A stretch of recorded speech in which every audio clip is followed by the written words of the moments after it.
ଆଜି ଭୁବନେଶ୍ୱର ବିଏମ୍ସି ଠିକାଦାର ଆସୋସିଏସନ୍ ତରଫରୁ ବିଏମ୍ସି ଅଫିସ ସାମ୍ନାରେ ଶାନ୍ତିପୂର୍ଣ୍ଣ ଭାବେ ଧାରଣା କରାଯାଇଥିଲା। 6 ମାସ ହେବ 150 କୋଟି ଟଙ୍କାରୁ ଉର୍ଦ୍ଧ୍ୱ ବିଏମ୍ସି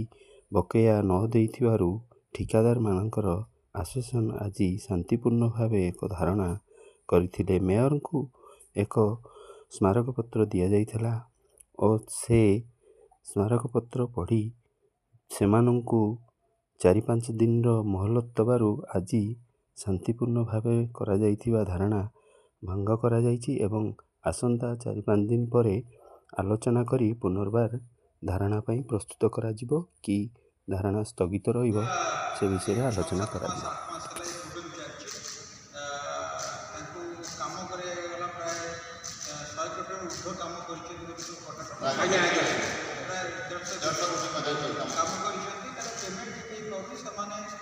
गोल्ड लोन करके गुड़ाए कन्ट्राक्टर करते बैंक से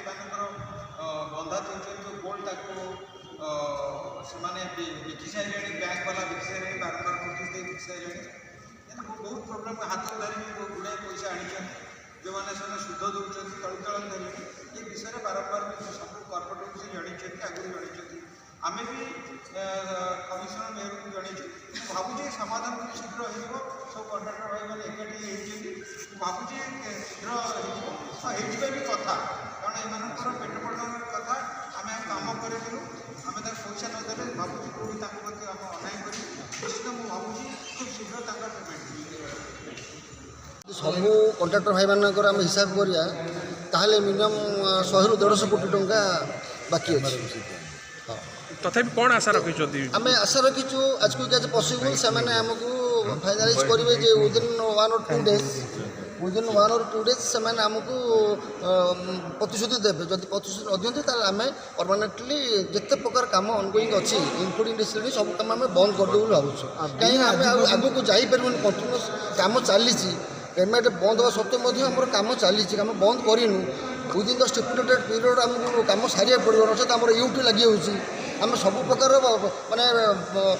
प्रतिबंधक को सामना करके आगे गला बेलू आम बहुत प्रोब्लेम फेस करूँ आज पर्यटन कहीं चुप रही चुप